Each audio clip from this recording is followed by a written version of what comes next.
Okay. Thank you, everyone, for coming tonight. I'm very much looking forward to hearing from our guest speaker tonight, his reflections of his interfaith journey. I always like when we hear personal reflections, you know, it is very enriching. But I'll introduce our speaker more after we've gone through our initial part of the program. And I'd like Ahmed to please do our acknowledgement of country for tonight, please. Our original roots for this country of the First Nations people. Okay. As you know, yesterday and today was Baha'i holidays, birthday of Bab and birthday of Baha'u'llah. And a group of people had art exhibition in there. And I went today to the service and then went to the art section of it. And I saw a few paintings from Aboriginal original and painters that have used dots to paint. Myself actually done some pottery and I've used the dot structure, and I think it's beautiful. And the arts of Aborigines are something that one has to enjoy and take, put importance on it. So I think it's important to acknowledge people of heritage of this land that is Australia. So there's a statement on the screen that came from a message of Res1 2023 from Universal House of Justice, the international administrative body of the Baha'is. And it says there is widespread acknowledgement that the present-day structures of society are ill-prepared to address the needs of humanity in its current travels. Much that was widely assumed to be certain and unshakable is being questioned, and the resulting ferment is producing a longing for a unifying vision. The chorus of voices raised in support of oneness, equality, and justice shows how many share these aspirations for their societies. And it's true that this is happening for Aboriginal people. We acknowledge and pay respect to the past, present, and future traditional custodians and elders of this nation we call Australia, and the continuation of cultural, spiritual, and educational practices of Aboriginal and Torres Strait Islander people. We acknowledge Aboriginal and Torres Strait Islander tribes were the first sovereign nations of Australian continent. The Gadigal of the Eora Nation are the traditional custodians of this place, called Sydney, and Wangal people are traditional owners of Bearwood, where Basanta lives. And I live in Koringai's area, Koringai people. And one thing that was interesting for me tonight, and this study when I went to the exhibition, is the nature of a snake, emu, and the lizard. And the person that was presented that art incorporated those things in relation to the Baha'i faith, which was very interesting for me. So I opened the meeting with this acknowledgement. Thank you.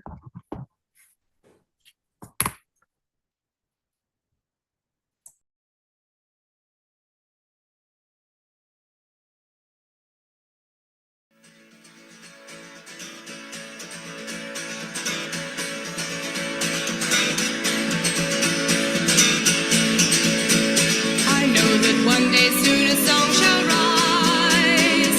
You'll hear it with the sleep still in your eyes. You'll wake into a brand new day. Can you hear bells ringing, voices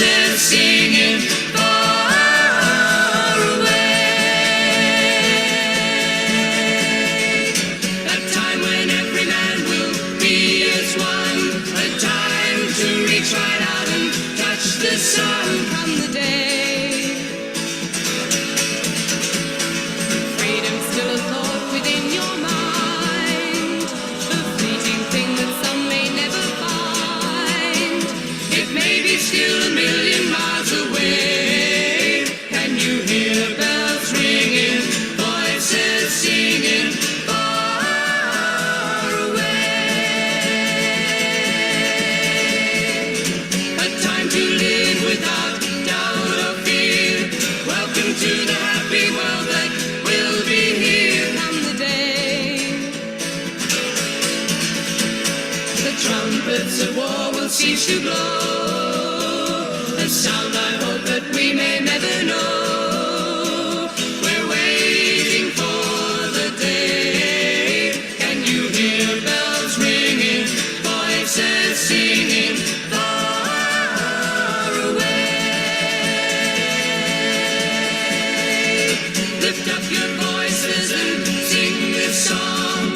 Let the whole world hear it loud and strong. Can you hear bells ringing, voices singing far away?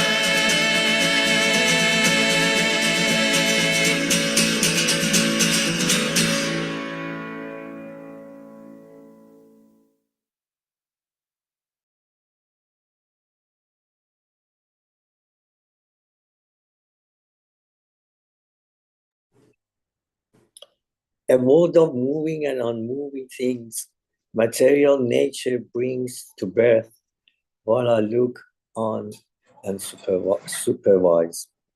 This is the cause and this is the means by which the world revolves. For that a human form I have assumed. Fools scorn me, knowing nothing of my higher nature. Great Lord of all contingent beings and writings.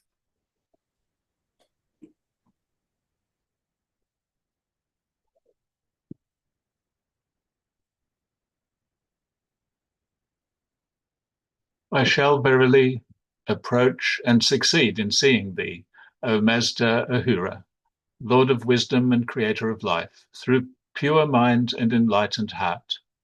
O Creator, do grant me in both worlds, corporeal as well as spiritual, the recompense which can be achieved only through truthfulness, and would make happy the faithful ones. Zoroastrian writings.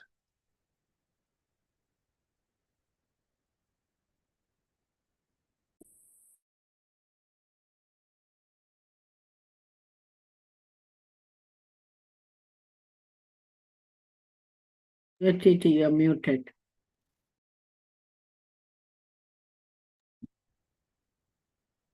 And that's all things originate from one essence. So they are developing according to one law.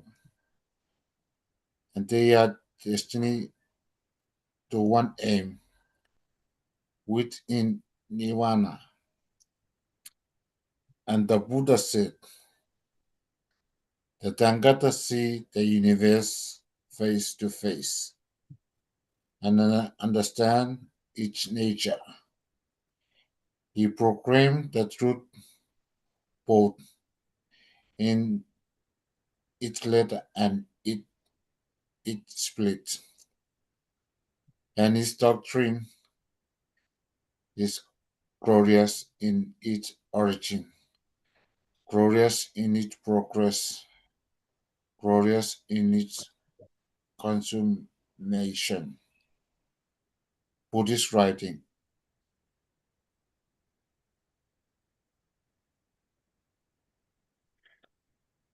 I'm reading from Jewish writings, and it comes from Psalms 8. When I behold thy heavens, the work of thy fingers, the moon and the stars, which thou hast established, what is man that thou art mindful of him, and the Son of Man that thou thinkest of him? Yet thou hast crowned him with glory and honor. Thou hast made him but little lower than the angels, and hast crowned him with glory and honor. Amen.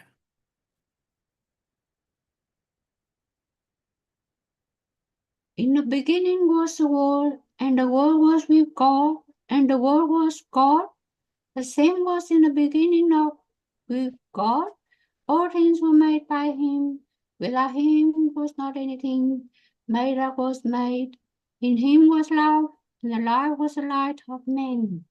Christian writings.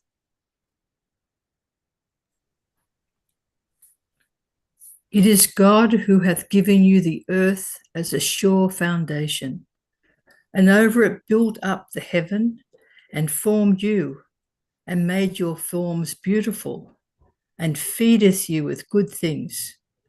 This is God your Lord. Blessed then be God, the Lord of the worlds. No defect canst thou see in the creation of the God of mercy. Repeat the gaze. Seest thou a single flaw? Islamic writings. All praise be to the unity of God. Upon the inmost reality of each and every created thing, He hath shed the light of one of His name, and made it a recipient of the glory of one of His attributes. Upon the reality of man, however, He hath focused the radiance of all His names and attributes, and made it a mirror of His own self. Baha'i writings.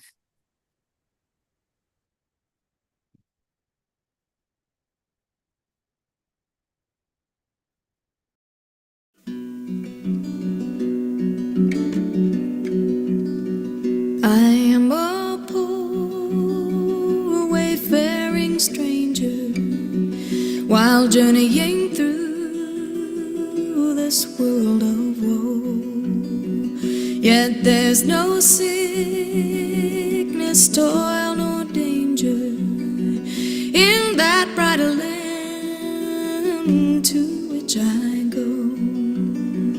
I'm going there to see my Father. I'm going there, no more to roam. I'm only going over Jordan. I'm only going over home. I know dark clouds will gather o'er me. I know my way is rough and steep, yet beautiful fields lie just before me, where God's redeemed their vigils keep. I'm going there to see my mother. I'm going there, no more to roam. I'm only going over Jordan. I'm only going over home. I want to wear a crown of glory when I get home to that good land. I want to shout salvation's story in concert with the blood-washed band. I'm going there to see my Savior. I'm going there, no more to roam. I'm only going over Jordan. I'm only going over home. I'm only going over Jordan. I'm only going over home.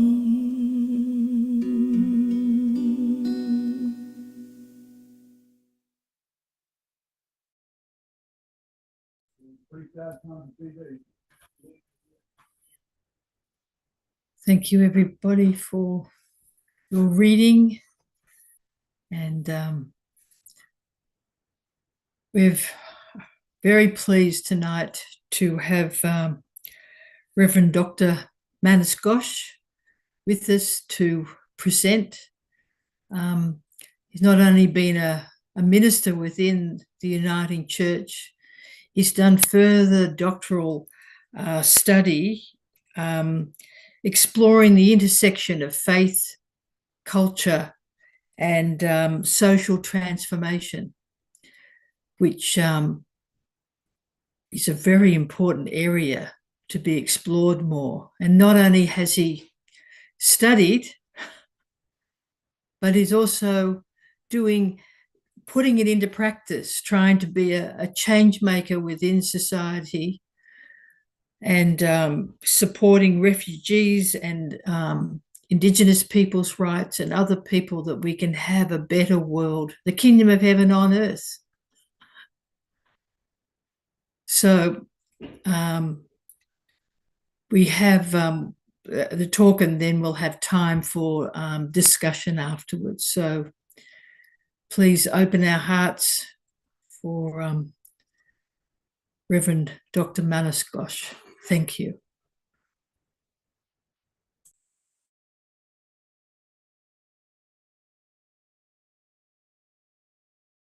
You're still muted.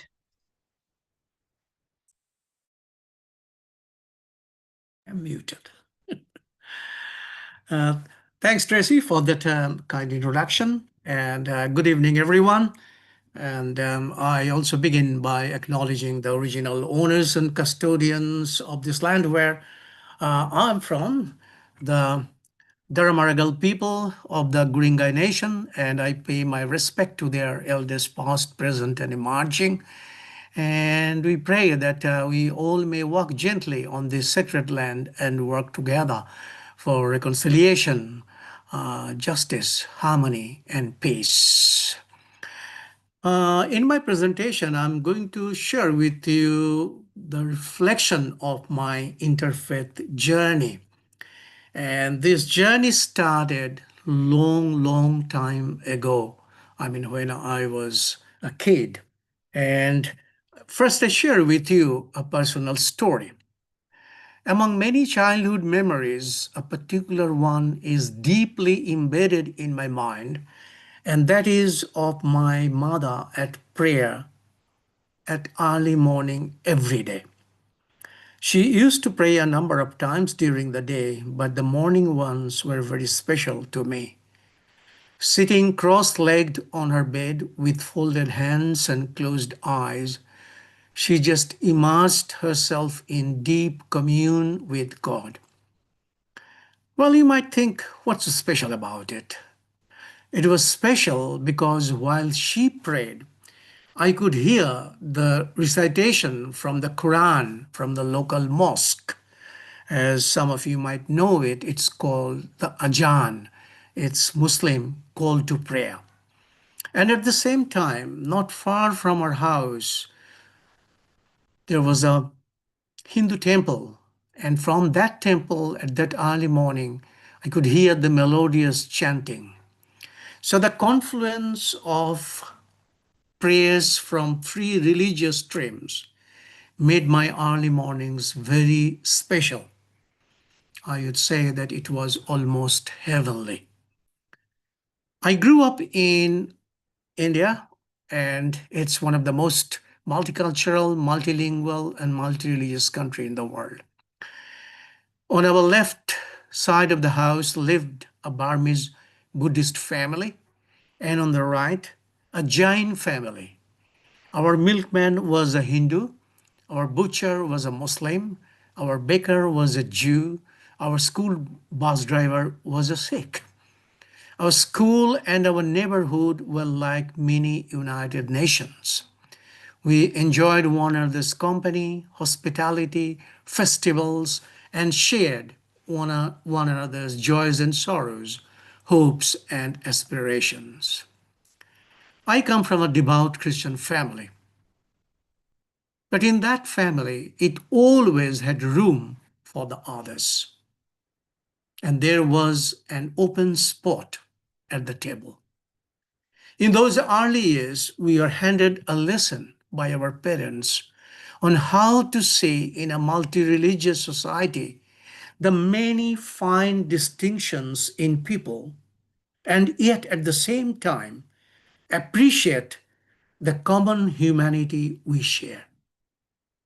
From that early age, I started learning that rather than being held back by fear of difference, whether religious or cultural or racial, life was much more interesting and enjoyable when you crossed the borders of predictable knowledge and discover the beauty of difference.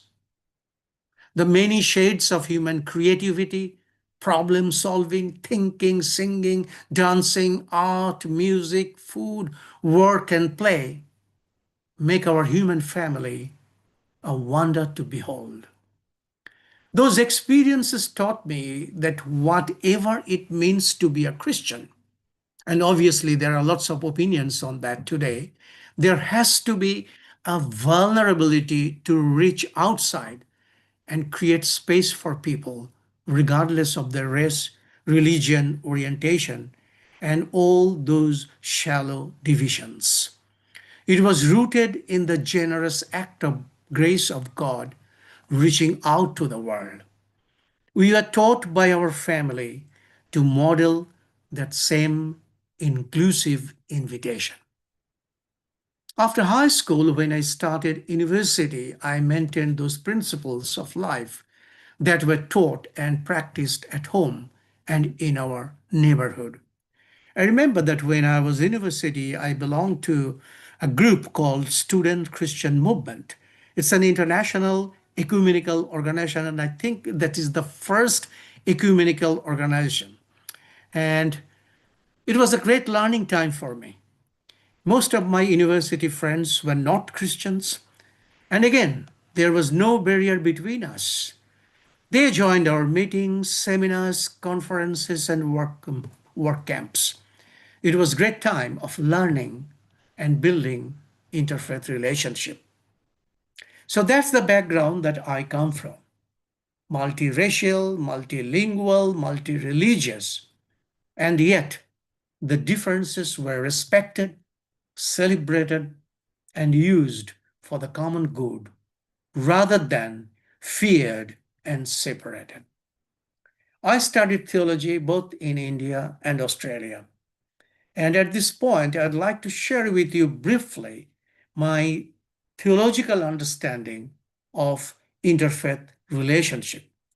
I'm saying this from Christian perspective, but this is true for almost all religions of the world. The position that we have in Christianity, the first one is called exclusivism.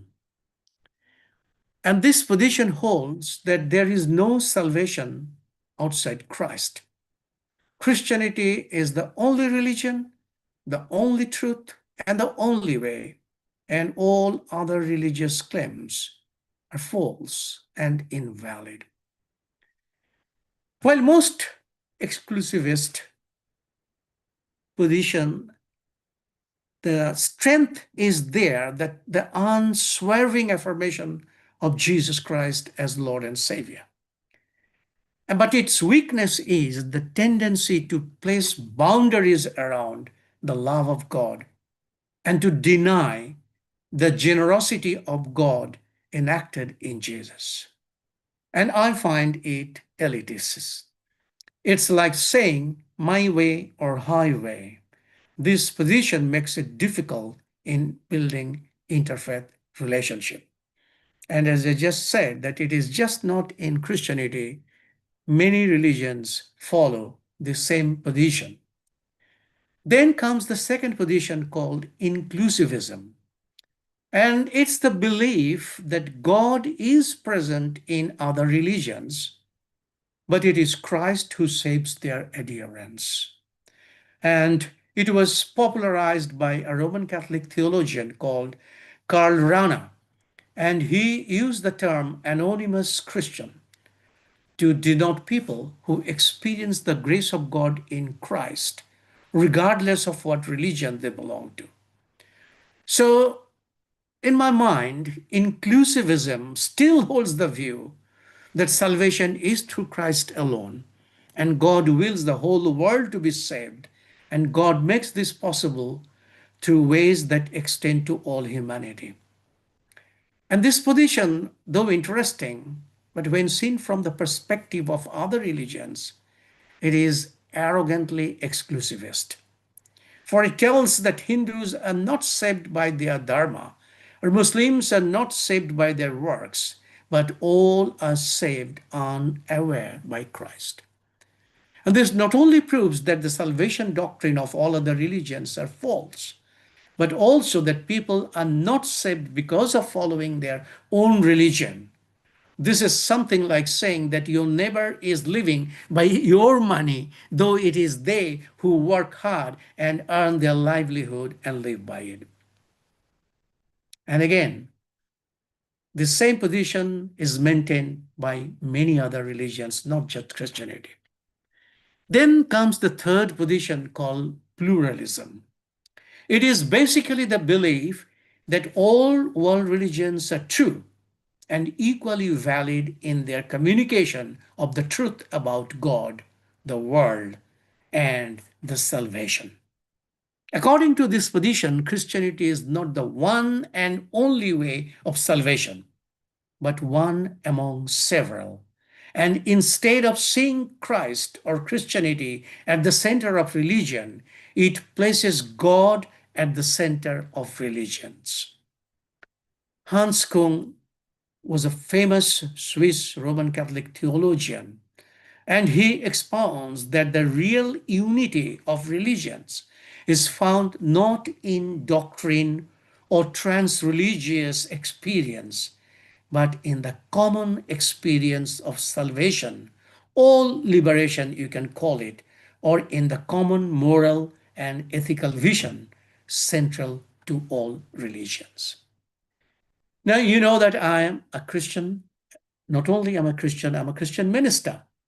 And I believe in every fiber of my being that Jesus Christ is my Savior. Throughout my life and my ministry, I have maintained and I will maintain the centrality of Christ and his message in my life. However, from my lifelong experience and encounter with people from other faiths, I have learned that God's loving kindness, God's mercy, God's fidelity, God's abiding presence, and God's saving grace know no boundaries. This recognition has resonance with the Second Vatican Council's declaration of the relationship of the Church to non-Christian religions, which is called Nostra Aetate. Actually, this year is the 60th anniversary of Nostra Aetate. And it says, the Catholic Church rejects nothing of what is true and holy in these religions, like Judaism, Islam, Buddhism, etc. It has a high regard for the manner of life and conduct, the precepts and doctrines, which, although differing in many ways from its own teaching, nevertheless often reflect a ray of that which enlightens all men and women. And the declaration goes on. It says, the Church therefore urges its sons and daughters to enter with prudence and charity into discussion and collaboration with members of other religions. Let Christians, while witnessing to their own faith and way of life, acknowledge, preserve, and encourage the spiritual and moral truths found among non-Christians, together with their social life and culture. And this is very important because it creates a foundation of the pluralistic view of religion. As I said, pluralistic view of Christianity, and it can create the foundation of the pluralistic view of other religions as well. I love and respect people from all faith and no faith. And it is grounded on Jesus Christ's command, love your neighbor. It is the Christian imperative.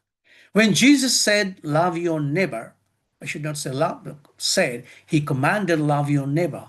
he didn't mean that we love only our Christian neighbors. When you look at Sydney, particularly in this present time, you'll be delighted to see its diversity. It is now one of the most multicultural, multilingual, and multi-religious society among the developed nations.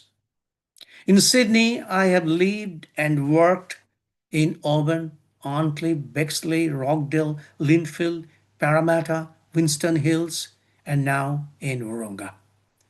This diversity is amazing, and as I said earlier, it is to be enjoyed, celebrated, and used as social capital to build harmony and peace, and to do the common ethical good for our communities and the world. This diversity challenges us to discover the true nature of Christ's command to love your neighbor without any hint of crusading fervor or triumphalism or rudeness towards the adherents of other faiths. It challenges us to love and respect them the way Jesus loved and respected them. And it has wonderful potential to offer Christ's hospitality, forgiveness, compassion, kindness, and care for the other. You know, who we are speaks louder than our words. Many of us may never speak directly to people of another faith, but the way we treat them, the way we interact them, the way we welcome them is actually the confession of our faith. We also need to engage in dialogue because of Jesus. Jesus spoke with the others. At his time, of course, there wasn't any Muslim or Baha'is or Buddhists, but there were many people of many other religions like Zoroastrians, the Samaritans, the Syrophoenicians, and of course, the outcast people of his society. He spoke with them, and he even admired their faiths and actions, even to the point of exemplifying them. Like the story many people know, I mean, when I say many people, many non-Christian even know, the Good Samaritan. His example should lead us to value all people, to discover their insights and work with them for a better world, and how much it is needed in our world today when we see so much sectarian violence and war across the world. The late Pope Francis said, "The walls which divide us can be broken down only if we are prepared to listen and learn from one another." We need to resolve our differences through forms of dialogue which help us grow in understanding and mutual respect.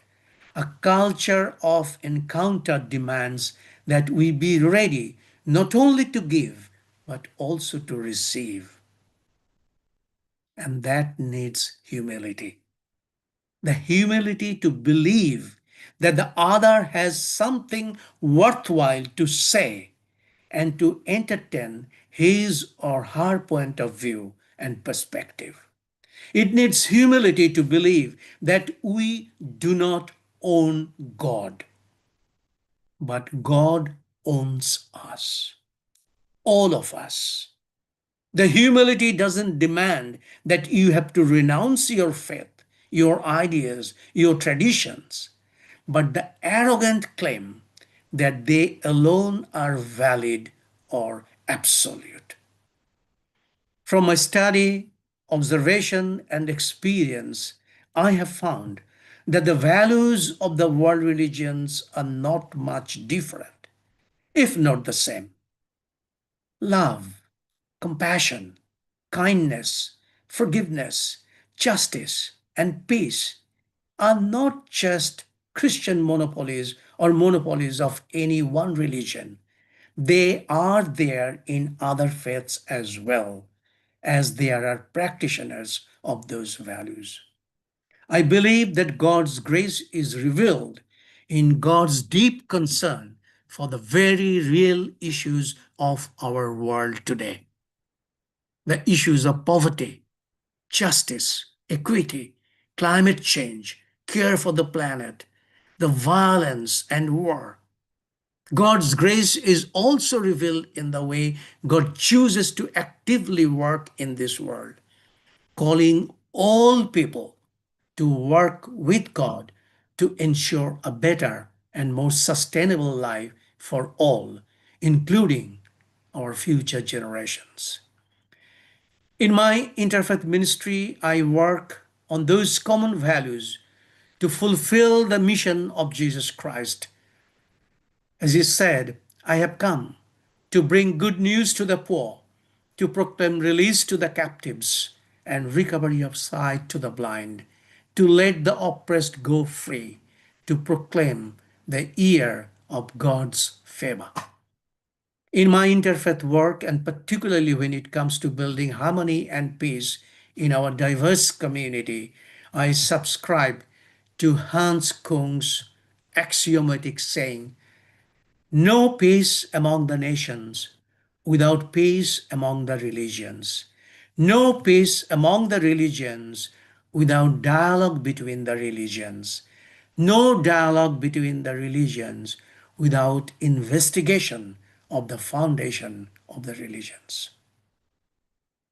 I guess no one present at this gathering believes that religion is the sole cause of conflict in the world. At the same time, neither would deny that religion often adds passion and fuel to the conflict. However, I believe in every fiber of my being that all religions have lots to contribute to global peace. So it's important that we take seriously what Hans Kung said. We all are aware of what's happening locally and globally. Hatreds towards one another, resulting in violence and death. So I believe it's vitally important to build interfaith relations through dialogue if we are serious about building a harmonious and peaceful world. Now, from my experiences, I can humbly say that interfaith works in Sydney are making some tangible inputs in local communities. It's promoting greater understanding of one another, fostering friendship and respect for and acceptance of one another, and building harmony and peace, and the zeal to working together for common good. I must say, only last evening, so it's not even 24 hours, I was invited by the Right Baha'i community at the celebration of the twin birthdays of Bab and Baha'u'llah. What a wonderful gathering it was.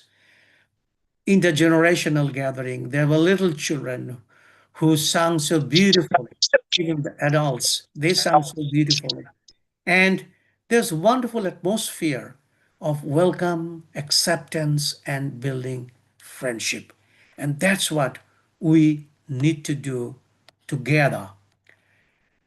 I think I have spoken a lot, and I would conclude with a story.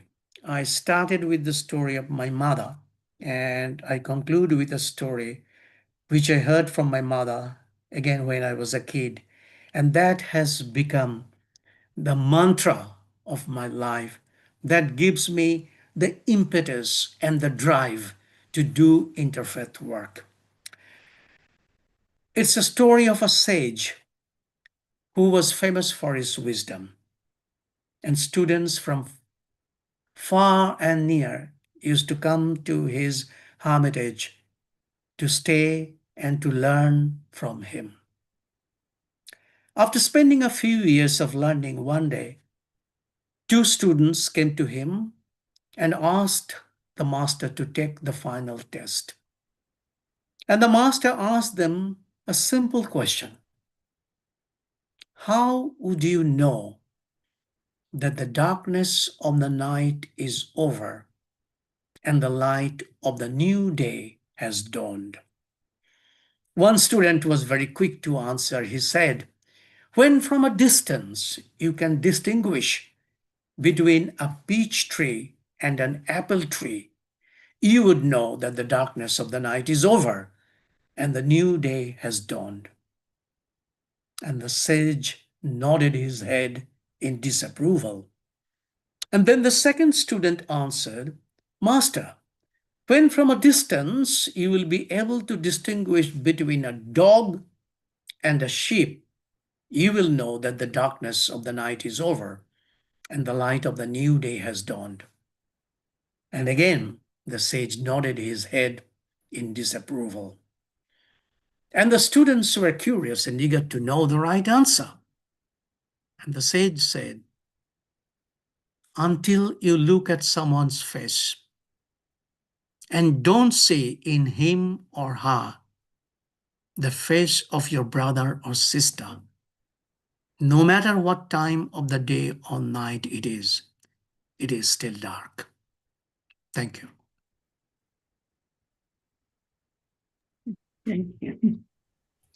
Thank you. That was a good, a very good presentation and a great story at the end there. Very true. Yes. What a blessed experience to grow up with the mother praying and hearing all those other prayers. Surely God has prepared you for your work. Thank you. So Ahmed has his hand up already. So Yeah, Dr. Gore, thanks for that talk. It was very beautiful and nice. It raised a number of things that I would like to discuss. First of all, you said that God, shares His love to everyone, regardless of what faith they are. And it reminds me of Abdul Baha's metaphor that when the sun shines, it shines on everything. So he uses this metaphor saying that God is like the sun in a spiritual way, that it shines on everyone. And it's such a beautiful thing that God loves everyone, regardless of what they think. The other thing that you raised, which was beautiful, that giving example of our community here in Sydney as an example of multiculturalism that is working, living in harmony. And I think that would be an example for the world. Our speaker 2 weeks ago was saying that similar things are happening in Bearwood, and she was a counselor. And I think this coming together of people from other different nations here in Australia is God's hand. And it's bringing an example for the world that we can live in harmony together. The question that I have is that what do you think about these divisions that has happened in Christianity, like Catholicism, Protestant, different sects that have appeared? Do you consider them as similar in nature for different religions from God? Or is it the man's dilution of the faith? What do you think about that? I'll answer that question, but tell me, how long actually do you have the meeting? Because it might take them whole night, to answer. Only an hour and a half. Look, 8 human beings. I mean, that's a good thing in a way. People like to think differently, and because we think differently, all these beautiful things have happened. In scientific discoveries and all sorts of things. So that's good. So among the divisions that we have between the Catholics, first the thing is division is the Catholic and the Protestant. And in essence, there is no division. Because we all believe in Jesus Christ. We all worship God through Christ by the power of the Holy Spirit. You ask a Catholic or you ask a Protestant, this will be the answer. But there are differences in practices. Like you did not mention that, but we have a vast number of people who are Eastern Orthodox Christians. And they believe the same thing. So there isn't any difference in that matter. But the way we practice can be different. Like if you go to an Eastern Orthodox church, and even some of the Anglicans, High Anglicans, the way they worship the same way, actually, but some of the practices are different. Like they use lots of, this incense burning and all these things. If you come to my church, you will not find it. But if you go to an Orthodox church in Western Sydney, lots of incense burning. And that is also, you mentioned about the metaphor, and that is also a thing. As we burn the incense and those fumes and the smoke that goes up, life should be an offering in that way. So it makes sense to them in that way. So that's what they do with. But some people think, no, even without that, we are actually making offering of ourselves to God every day or every moment of our life. So I don't need that. And that's all right. So fundamentally, it's the same. There's some practices that are different. That much I can say. But at the same time, I must also say this, the ecumenical movements are very strong and they are trying to bring all Christians together in one, under the banner of Jesus Christ. And we are not thinking it as an organic way that all churches will be together and it will have one name, no Protestant, no Catholic, or no Methodist, no uniting. But even within that, there will be diversity, and the diversity itself is so beautiful. It's just like, that what we say during our talk in race, that if all flowers were white, it would be very blonde. But because of there are different practices, some people love the chanting of the hymns, which is not done in my church or not in many uniting churches. But chanting is very important in some Catholic churches and also in some Orthodox churches, and that are fantastic. Abdul Baha, the son of Baha'u'llah, has said in a book that any religion or faith, they've got two aspects: the spiritual aspect and the physical, customs and rules. So, as you said, all these different religions believe in love of your neighbor, love your friends, be good to people, and these are spiritual aspects that does the same. And I'm sure different denominations of the Christianity believe in that section. But as you say, the customs and things that they do are different at different churches. Yeah. And it's also culturally oriented. Like if you go, I'm just giving an example of my home country in India, that if you go there, you will find their worship style is again different, because the people who have lived there, not for just centuries, for millennia, they have their own cultural things, which they incorporate into their religious practice. So it will be different again. But the core belief of God is the same. There is no change in that. So I will be welcomed in an Eastern Orthodox church. Only last year I've been worshiping in a number of Greek churches. Yes, I did not understand all that they were saying, but I knew what they were doing. And in that, we were together.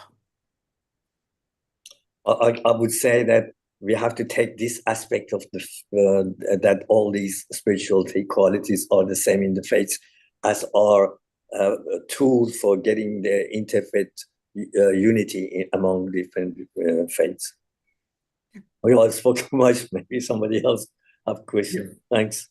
Thanks Thank very you, Ahmed. Jung, and then Vasanta. Yes, thank you, Mr. Manas. It's very interesting to hear your colorful interfaith journey. It is very special. I have a question to ask you. In most of the country, when we know the dark of the night is over, or when we know the day comes, just through the noises, just like like the male chicken, he would say coo coo coo coo coo in the morning. So then he wake everybody up, and then everybody up, and they gotta go to the garden and do some exercise and sports, during the daylight. But I don't know any other country don't have the male chicken say coo coo coo coo. He doesn't sing. They don't sing. Then you don't know the darkness. And then they have the birds like nightingale. I don't know, nightingale can sing during the day and night time at the same time because they're nightingales. So I presume that I can sing at night time. They will say, do, something like that, like a bird things. So that therefore some countries, some people, they tune to the noise so they know the day and the night.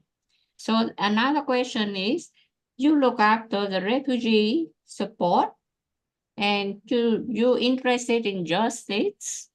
There are two things here. The justice is, I believe, nowadays it's been advanced, has been improved in most of the country, because nowadays we have government elected, we have the court system, we have the law enforcement, we have employment laws, we have funding.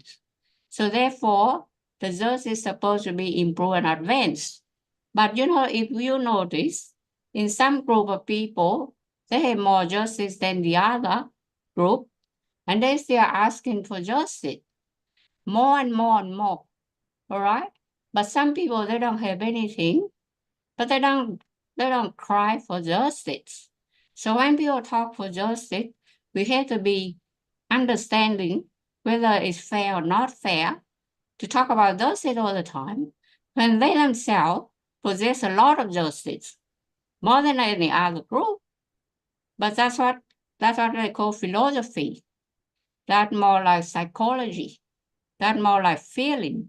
Whether when we ask for justice, we just follow the trend, or that is really the need to call for justice. So that's one question. The second question is support the refugee group. If religious studies say you have to be, forget about materialistic life, only think about spiritual life. Okay, spiritual life will take you close to God. More than that, I mean, materialistic means you can't go to heaven and bring everything with you, like gold and silver and fast car and bullion of gold. You can't do that. So that you cannot be rich, all right? If you want to go to heaven. So, but if you poor and you're spiritual, or we poor and spiritual, then the ticket to the heaven is much faster. We can go faster, express train to go to heaven. Not carry so many heavy bag of gold. But with refugee support, actually, if you have 200 refugees turn to your home and ask for help, obviously we need some money, we need some materialistic things to support them. So what I'm saying that people should not contradict themselves when they study theory, not to be materialistic, move toward materialistic and forgot about spiritual life. Because if people are too poor, They cannot help anyone. They cannot even help themselves. So therefore, the need to be rich is very important. And the need to do rich is very important. Then from the richness, we can share. We have a pie. We have a, honey pie. We can share 100 pieces for people. So therefore, the study of religion had to be refocused. I don't know if you can get what I try to say, but that's how I see people contradict themselves all the time. I mean, I want to go to heaven by fast train, express train ticket. But then to do that, I had to give up all my belonging, all my richness, all my gold, all my, silver and everything. But it's not right, because in real life, refugees really need people help, charity, So therefore, we have to do both things at the same time.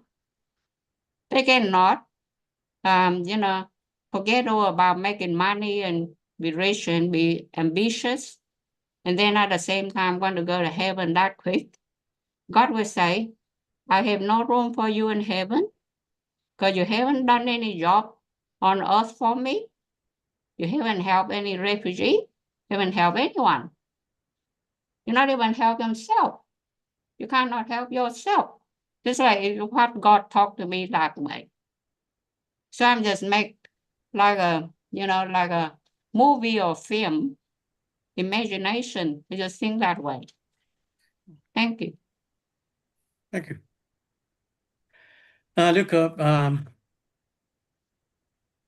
in charity work, from my life's experience, I have seen that there are people, it doesn't matter whether they're poor or rich, they are happy to help. I give you a concrete example. As minister of Parramatta Mission for many years. And in Parramatta Mission, what we do is we feed people every day. The homeless, the hungry, the people who have mental health issues. So the number, you'll be surprised to hear, from 200 to 250 people comes to our door every day for breakfast and for lunch. And those things are cooked on site, so they get as best thing as possible that we can provide. Who supports us? Ordinary people. They're not multimillionaire or billionaire people.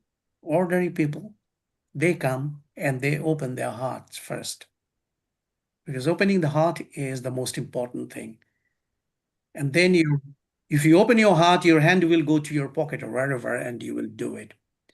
The example is that during the COVID, we had the worst time to support and help people. Because on top of all these regular people, the homeless and the hungry who have been coming to us, all of a sudden, we had a huge influx of students from overseas and students from interstate. As you know, they come here, they study here, but they do side work. They work in cafe and all sorts of places to earn a little bit of money. And at that time, all shops were closed. So their money became really dry. And even they couldn't get back to their own country or home. Even interstate here, they couldn't get back because borders were closed. And at that time, I have been offered help from ordinary folks. One morning, I got a call from a Hindu friend, and he's a priest there, and he works with me in interfaith area. So he said, how are you managing, Manas? And I said, it's very hard because all these people are coming all of a sudden, and it's getting really hard for us. And he said, let's see what we can do. The following day, a mini truck came before our church, and they brought rice, milk, sugar, and other things. As the ordinary people of his congregation, they gathered all those things. and they brought, and we are able to continue our work. So this proves two things. It's first thing, it's ordinary people, and second thing is it doesn't matter what religion one belongs to. During the same time, I was giving a talk to a group of Muslim people. And when I was talking to the wife of the Grand Mufti of Australia, she just said to me, "Excuse me once for a minute." And I thought maybe she has gone to the toilet or something. And then 5 minutes later, she came and she gave me an envelope with some money. She gathered it from the women of her community. So you see, it doesn't matter what religion you belong to. People, that's implanted in everyone. The kindness, the compassion thing, it's there. And people use those wonderful qualities when the time comes, and they do it. So it has actually, I would say, reinforced the things that I read, I believe, when I see it in practice. So it is possible.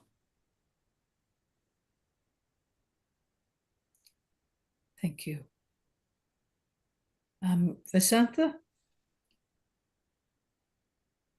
I just want to ask you, what do you say to people? I have some very close friends, but they say Jesus is the only way, and sometimes some of the things they say is it really offends you.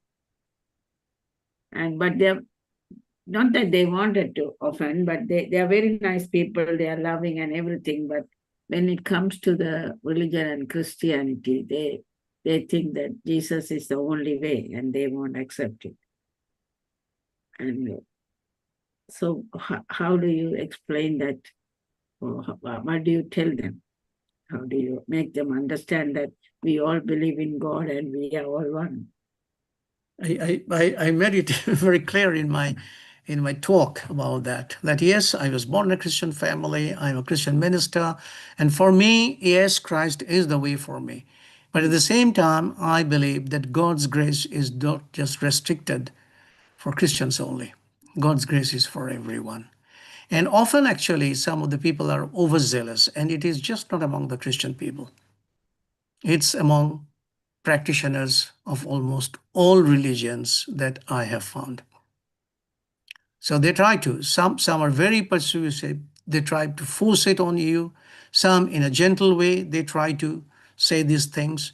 But it's hard, but the best thing is not going into any arguments, but gently telling them, these people, well, I believe in what I believe, and I'm happy with that belief. And my belief doesn't just make me happy, it makes me to do the things that you and I do. And probably that's where we can merge. As I said about those Hindus who came, when they offered those things, they didn't tell me that you need to be a Hindu. The 250 people come from all religions and from all suburbs. We never, ever ask their religion. We have a need, and we have the means to offer you something. That's it. I told you about, because someone asked about the heaven thing, and you also asked about that religious thing. I don't know whether you know the name. He is Archbishop Robert Ranchi. He was the Archbishop of Canterbury some years ago. He was very famous. He was very qualified theologian, but he was also very witty. So someone asked him that about the heaven thing, and he said a story, which is really interesting story. He said, when I get to heaven, and they immediately corrected himself and said, if I get to heaven, I'll be surprised by three things. The first thing, I'll be surprised that I am there. And the second thing, I'll be surprised that some of the people who are there will be surprised that I am there. So it's God's realm. We are not the gatekeeper. If we become the gatekeeper, we will look at the identity card. Oh, well, you're Baha'i, come in. You're Christian, come in. Or you're Buddhist, no, there's no entry for you. It's God's grace, boundless grace. And in that grace, everyone is welcome. Because when my husband passed away, I was going through some of the messages on his phone. So a few days before he passed away, somebody has sent a message. One of his very close friends, he studied with us in the university, he's in America. And he said, Perry, you are very young to be sick like this. This is because, to that effect, that because he didn't follow the Christian faith, he fell sick. So it made me very, very sad at that time. Yeah. Yeah, some people are very, very pushy and they try to do it. I remember my own experience. I remember that I was sitting in a roadside bench just across the Flinders Street one day. I was waiting for a friend to come in Melbourne. And one of those people, he came to me and said, are you lost? And I knew that he wasn't actually asking me about my lostness in the geographic sense. He asked me whether I was lost spiritually. And I told him, no, I'm not lost. I know exactly where I am and why I am here. Probably he was not happy with my answer, but he understood that. Some people try to do it. And well, we live in a world like that. And as I said, it's just not a common thing among one religion. There are many religions. I have seen, again, I would say here, just near the town hall in Sydney, the same thing in Melbourne, near the big city center, there are tables of people. If you go to Sydney University during the academic session when it begins, you will find there are booths like that, and everybody is vying to get people into their fold. Every religion, and they think that they are saving the souls of those people. That's what they believe.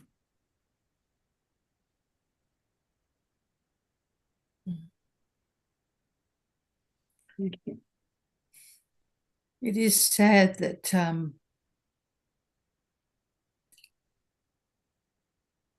in all the faiths, there's fundamentalists and who put the doctrine, the theology, the laws, and the judgments in the center, rather than God's loving heart, God's aching heart to have a relationship with his creation. True. And even between different Christians, even some people, Darlene Chick, she's an incredible, she's with the Hillsong Church. Yeah. She got cancer. And there were some people who also criticized her. Oh, you mustn't have such great faith. Yeah. And she was shocked to have such an experience, and even from people that she knew. Yeah. But it's that thing of, is the law, is the teaching that we've been given there to serve us to become closer to God, or do we use it as a weapon to justify ourselves? Yeah, true. Yeah. We often become not only judge, we become judge, jury, and executioner. And that's very sad, and using the name of God. So that's the worst thing people do. But anyway, it's sad when people get hurt True. at vulnerable times. Yeah. And God is by our side then even more. Yeah. But But anyway, I put my hand up so that I could get in before somebody else wanted to ask a question. But I was sort of curious that you had worked in different parts of Sydney. Now maybe I don't know, have you been doing that sort of the cooking for people in all those different congregations, or you've been in the same, uniting church, but in different. And I know Sydney. I used to live in Sydney. I know those areas. And I was part of Sydney Alliance, and now I'm part of Hunter Community Alliance. So we mix up. And so I just was curious about if you had much different experience in different parts of Sydney, or you managed to carry your own sort of background with you and recreate something wherever you were. Where that's the last bit is the one. Yes, I am who I am, and wherever I go, with the help of God, I try to be with the people. And as I at the beginning mentioned, that that had been a great advantage that I come from India, that I have lived with people from different faith backgrounds, different cultural backgrounds, different language backgrounds, and also the society, the way that is stratified. So all these experiences really, really help me. But one thing that is very interesting, that at the core, we all have the longing for common things. We all long for love. We all long for kindness, compassion, justice. It is there. But sometimes those things get, that burdened with other things. So people cannot express those things. But it's, in a way, I would say, the religious leaders and even leaders like you, everyone, to help the people to get rid of the patina that has formed on those core beautiful things, so that the image of God can once again be seen. The beauty of religion is that we are created in the image of God. So everyone is born with those things, but their circumstances, things have changed, so they become a little bit hard. That image is not seen anymore. But we need to help people to get rid of those things, so that the true self, the true original image of everyone, which is the image of God, can be revealed again. Yes. Thank you.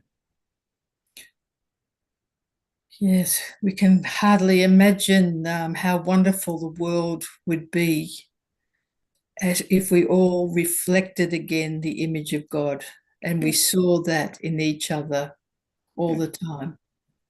Yeah, the suffering. I mean, I as I said, that I have lived and worked in uh, on both sides of the bridge, and people, when it comes to sort of say that the poverty and also the homelessness, etc., that happens on that side, not this side. But well, I have worked on this side of the Harbour Bridge in North Shore for many years, and I mean, just a few months ago, I was attending a meeting at Waitara in North Shore. And it's a very wealthy suburb. And the Catholic Church, their women's shelter. And their director just gave me a figure, and I was shocked to hear that. That said, you'll be surprised to hear that 1,200 homeless people in Hornsby, Ku-ring-gai alone. Mm. Those who are from Sydney, of course, Ahmed, you know that you are from Gordon. So that was a shocking number. It's a staggering number of 1,200 people in Hornsby and Ku-ring-gai alone. People think that this is the place of the wealthy people. But just under the vineyard, there are so many people who are suffering. So it's everywhere. Mm. It's everywhere. In some places it is quite visible, in some places it is not, but they're there. Mm. And our duty is to do the work. Even in my church here in Virunga, we have feeding program, and we go to Hornsby, and we get every evening from 60 to 75 people who come for a hot meal. Mm. And what breaks our heart is when we see that sometime the parents are coming with the children. Mm. But again, when it comes to helping, everyone helps, and you wouldn't believe it. Doesn't matter, what religion they belong to or what social stratum. They come and they offer help. Mm. So that's the good thing. Mm. Yes, we haven't been able to solve all the problems of the world, but in small pockets, small things are happening. And my belief is if we all continue doing these small things collectively, one day, things will change. Things will change. Mm. That's a good thing to remember. Accumulate the small things, and Yeah. just before we go to Ahmed and Jung again, is there anybody else who hasn't said anything or would? Colin. And we haven't seen Yin for a while. I don't know if Yin wants to say anything, but Colin, you can leapfrog. Thank you. Thank you, Manus. I enjoyed the talk very much. And I liked that story about light and dark. And it seems to me that being able to see your brother and sister in every face, it means not using material vision, but spiritual vision, which I think that's why Jesus and even all the founders of the great religions came to give us a new vision like that. And we can see God not only in other people, but most clearly and most perfectly in the founders of religions. And we're not honoring God by creating a theology, but by surrendering ourselves to that love which comes through the founders of the religion. True. But thank you for the talk. Thank you, Colin. Thank you. Tesfaye, did you want to say anything?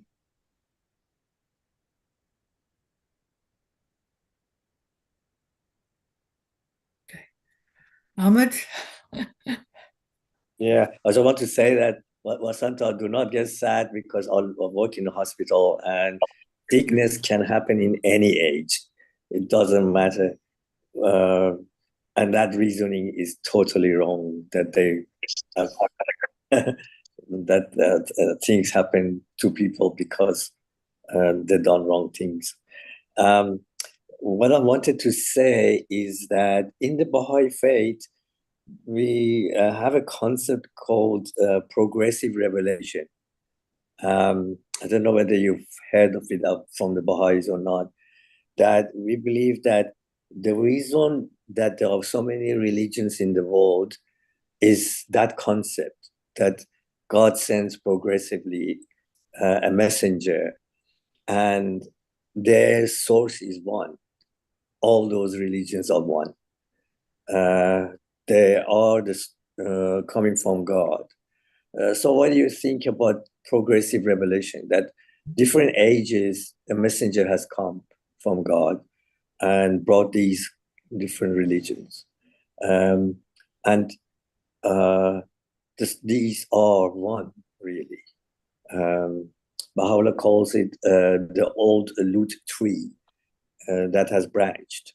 So I'm wondering what do you think about this concept of progressive revelation that is happening from the point of Baha'is? Last night, actually, I heard that expression. It was mentioned at the Baha'i celebration about the progressive revelation, and this is very important for all religions. All religions. the things that have been revealed to us, and I'm talking about the major world religions. This religion started long time ago, and they have their values. Still, it's still relevant. There's no question about this.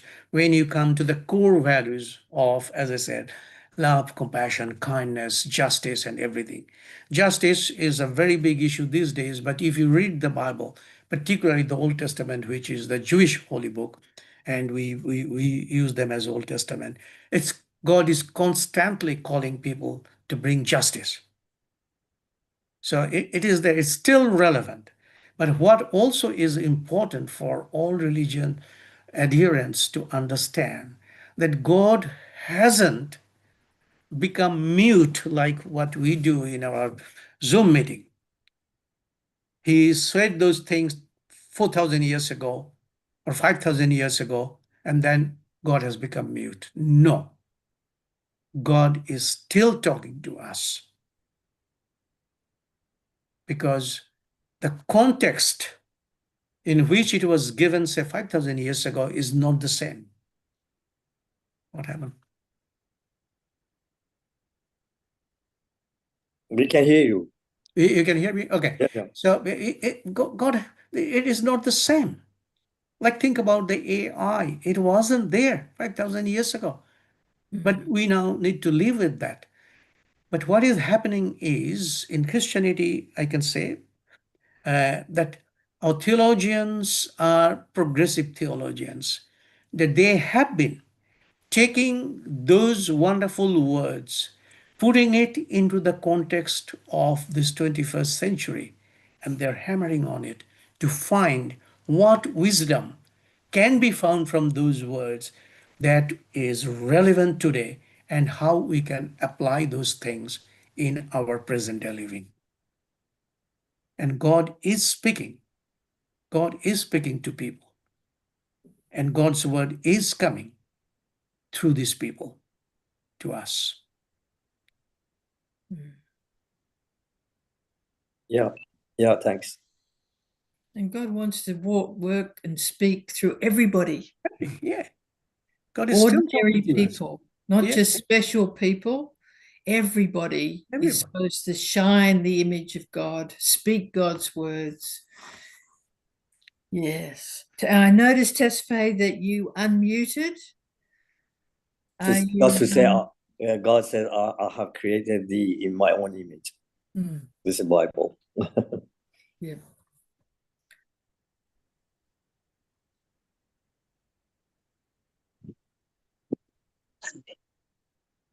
Hello. Hello. Hello. Thank you. My idea is that we know that through the all holy books were created by the image of God, and the God which made us to be here in the world has given us teachings. In all religions, these teachings are spiritual and material. The social teachings vary from one religion to one religion and the other religion. And this makes the all followers of religion in confusion, I would say. And another confusion now appearing in my point of view is the technology. The technology is becoming very growing very fast, and it's creating another human beings. God made us the creation is made by God, and the creators, meaning the people of the world, the scientists, have created also another created thing like AI. So this AI is it's at a high speed developing.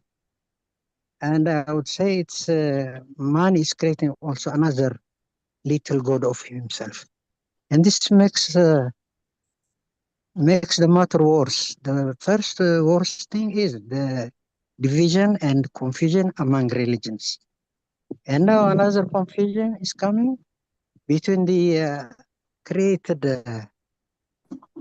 man's creation, that's AI, and the people, we the people.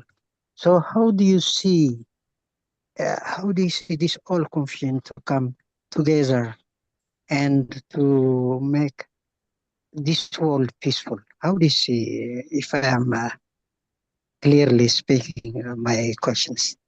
Thank you.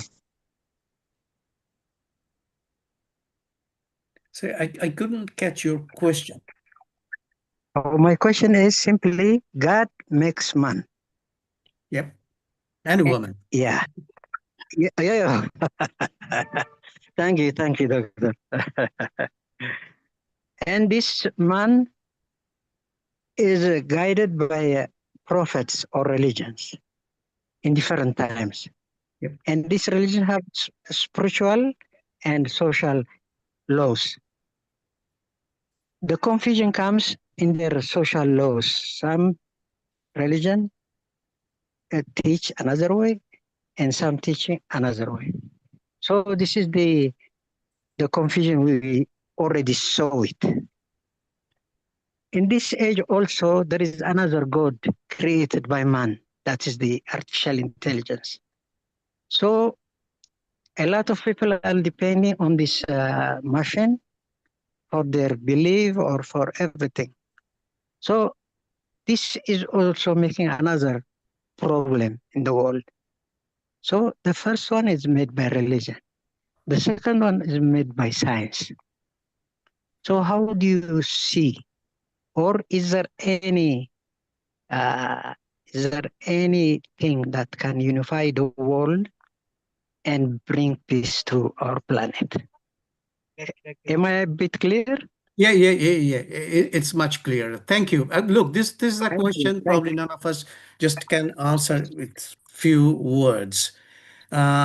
People have always tended to do that, and I do not live in that golden ages syndrome. That well, when my father used to say like, oh, in our time, everything. No, that is not true. We had all these issues. I'm not saying the AI thing, but all these issues right from the beginning. And taking my holy book for that matter, I mean, the Bible begins with the book of Genesis, as you may all know, definitely Tracy, you know. And in the first chapter, God said about this beautiful creation, that how he created all these things for us, this cosmos and everything. And in the second chapter, what happened? Brother killed brother. The story of Cain and Abel, one killed another one. So it's been there all the time in different names. And that's why God has to actually send prophets after prophets and his holy people, good people, to tell us that this is not right. You should change yourself. And that is very important. I mean, look, I cannot go and change another person unless I change myself first. So I need to do that. And we all need to keep a little bit of good footprint where we are. And the first place to do that is our own family. That is the basic place where we all can live some good example for our children. And that can be passed on to their children. And that's how we can do it. Overnight, we cannot solve the problem there. But we, as we said, that we all have a responsibility. This year, I mean, not this year, actually, now 2 years, interfaith work has become very difficult for us. I've been doing it for the last 33 years in Sydney, working with particularly, and I'm not saying the names of the religion for the sake of mentioning it, like, as you know, what is happening in the Middle East. We have done fantastic work with the Muslims and the Jewish people. I myself have run dialogue group with the Jewish people for 4 years. It only stopped at the time of COVID. And we really built a good relationship. We could see each other in the eye. We could have asked difficult questions, sit together and try to find out the answers. Even a group of people from here, 20 people, 10 people from the Christian side and 10 people from the Jewish side, and the rabbis, Christian ministers, and ordinary people. They visited Israel and Palestine, and they came back with a wonderful idea of what can be done. We have been negotiating with the federal government to do some project there, and then this thing happened. So it's the thing that we try to build something good, but then something happens, then the whole thing collapses. But one thing we have realized, that we are not going to stop our work. We have to continue this thing. And we are continuing. We haven't been able to, and will not be able to solve the problem in the Middle East sitting here. I don't have that power. And my friends from those two other communities, they don't. But I said, look, let's actually build a harmonious and peaceful relationship here, so that we can remain friends here. And we can set an example. We can even set a template for that can be taken by those people and can happen. And you know what good thing happened? A group of people who are very sports-loving people, they formed a football team there with Palestinian kids and Israeli kids. It looks small. It's a very small thing. But that's the beginning.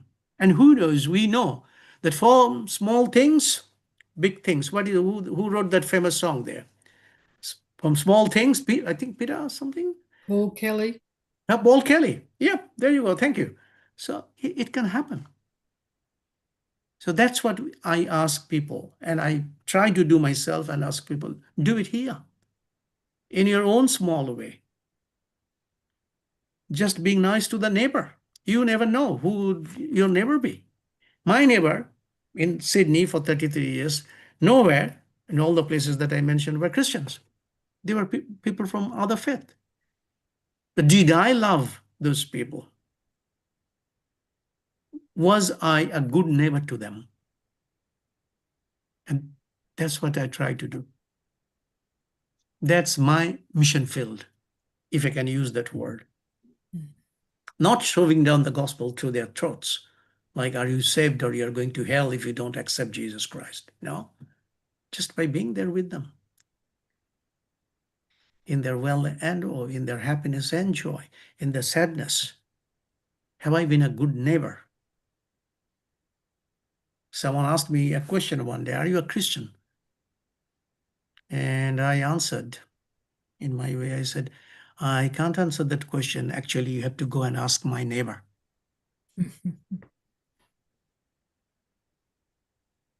So if that is the thing, are you a Baha'i? You have to go and ask your neighbor. What are the wonderful things that the Baha'u'llah or Baha said? That are you following? And that's how we can bring a change in the world. Not converting people from one religion to another. If it did, then Christianity at one time was the largest follower in the world. But it hasn't happened because we have failed. We have shown disrespect to other people. Their religions, they're nothing. They're fake, they're false. No, we need to respect others. We need to love others. Before asking the question that what religion do you belong to, what can I do for you?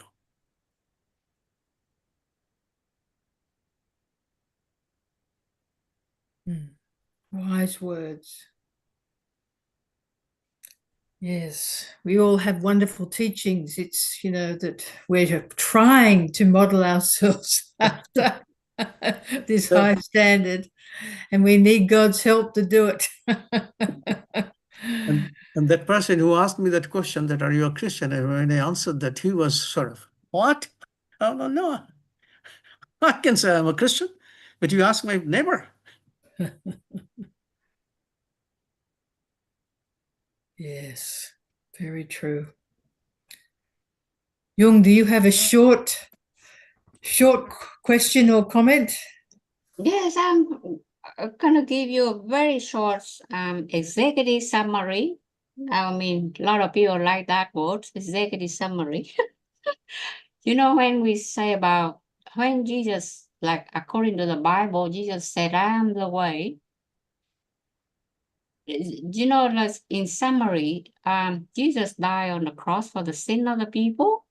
When he talk about die, means he talk about everlasting, because he also, I mean, according to the Bible, means the last judgment gonna be happening to the souls, and they are gonna be like going for the judgment day. And then also the Bible mentioned about Jesus and his theory about resurrection. Okay, in Buddhist teaching, when people die, they go to reincarnation and all this. But I mean, they don't talk about resurrection. So therefore, if you believe in Jesus and he said, I'm the way, and if you want to get out of all your anxiety and worries, then you got to follow his doctrine. And also in Catholic or Christianity, you also should think about apparition of Virgin Mary and the miracles, because in that sort of religious area, we always talk about miracle, apparition, Vatican approval of Virgin Mary apparitions. So that's some sort for me. It can help with the idea of Baha'i progress revelation, because always relevant to people. So the other thing that the current situation have a bridge every night. We got about 8,000 homeless people like around Harbour Bridge, according to social media. So we still have problems. But lucky, you have been working with a lot of angels that have no wings. They turn up, but they don't have wings. So we don't know they are angels, but they are angels. So what I'm saying, heaven is not a place for people to relax and say, okay, I go to heaven, that's all my job done. No, it's not like that, because angels have rotation job to go for. So they go rotation, they go here and then here, but they can come as an angel with no wings. So if you can to say that a philosophy or that a practice, then just think about it. Thank you. Thank you. Okay, Manas, if you if you would like to, any final thing that you would like to say or share with us, and after that we'll all say good night. Okay. No, thank you. First of all, thank you for inviting me and giving me the opportunity. I remember that actually I attended a session like that during the COVID. I can't remember which chapter. It could be the Paramatta chapter who Satu, I think Satu.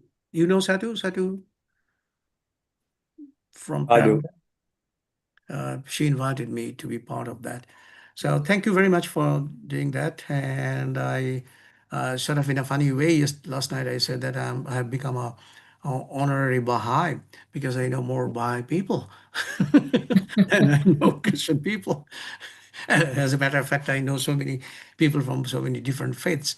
But you said about the heaven thing, you know, that people often ask that question. But I tell you honestly, I do not know where heaven is. I don't know. I've Googled, I haven't found. The thing is actually, it happened quite interestingly. I put heaven in GPS one day and I found that it is 332 kilometers northwest from Sydney. But that's a place called heaven. It is there. And that's easy to get there, not a problem. But you know what? We all can create heavenly moments in people's life. That is very important. We talk about the teachings of Jesus, but in one of the most important teaching, when he actually taught us a prayer, he said, your kingdom come, your will be done on earth as it is in heaven. So we have some concept about the heavenly things. And what we think of heaven is life would be nice, kind, that everybody will really be friendly with one another, all these things that we think about. But Jesus wants to bring it down here. And he says, God's will be done on earth as it is in heaven. So we have that responsibility of creating little pockets of heaven. Even this gathering that we have gathered here for how long? 1 hour, 50 minutes. I think this is a heavenly moment. I didn't know any of these people except Vasant. But here we have been able to express our thoughts without that fear of that I'll be judged because of that. It's an open space. You have expressed your things, I have expressed my things, and everybody expressed their things. And from that, we can glean something good. We can apply that to our life in our little neighborhood, and we can create the heaven there.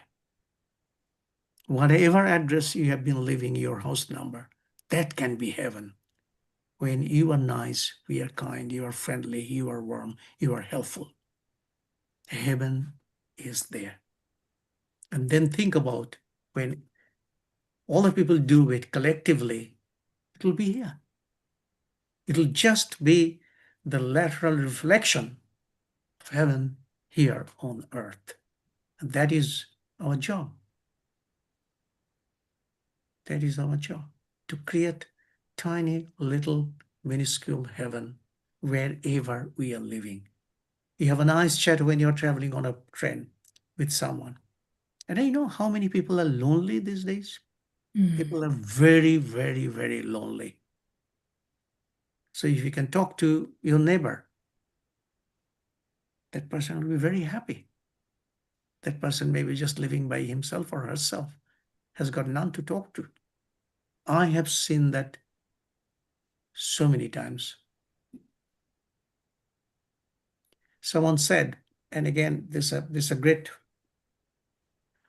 Henry Nouwen is his name. Tracy probably might know that Henry Nouwen. He was a Dutch theologian. He used to teach in Harvard, Yale, and all these Columbia big universities.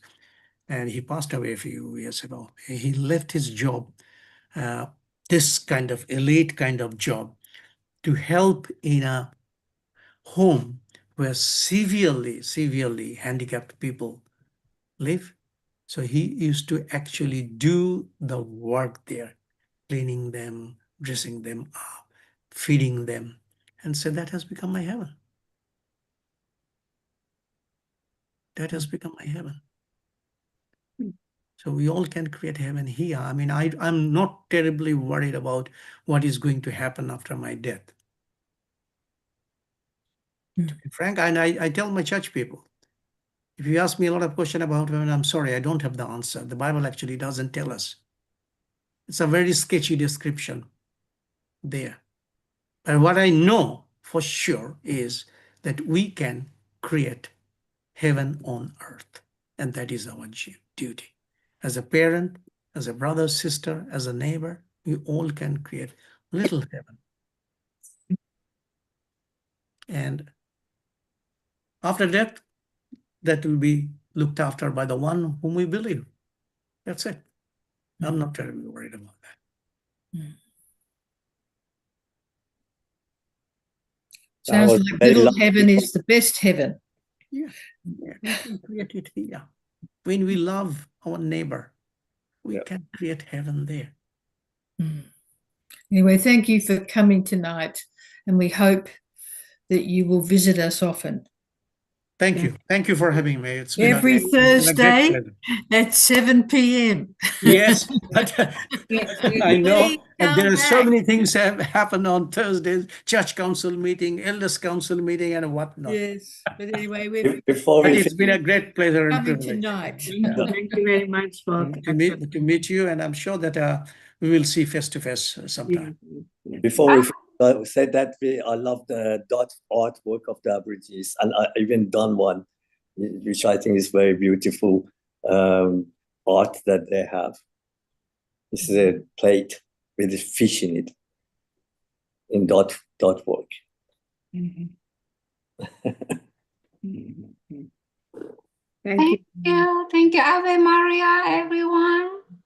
Thank you Thank for you. Thank you, and good night, everyone. God